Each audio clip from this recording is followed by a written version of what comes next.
میں امید کرتا ہوں کہ حکمران ہوش کے ناخن لیں گے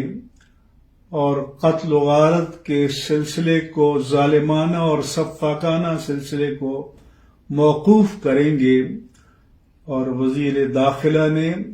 جو فرعونیت کا لب و لہجہ اختیار کیا ہے اسے لگام دی جائے گی۔ اگر پرامن احتجاج پر توجہ نہ دی گئی تو پھر ہمارے لیے عوام کے جذبات کو کنٹرول کرنا اور امن کی اپیل کرنا مشکل ہو جائے گا۔ للہ پاکستان کو اس بڑے انتشار اور تباہی سے بچائیے، اور جنہیں اپنی طاقت پر ظام ہے انہیں میں متنبہ کرتا ہوں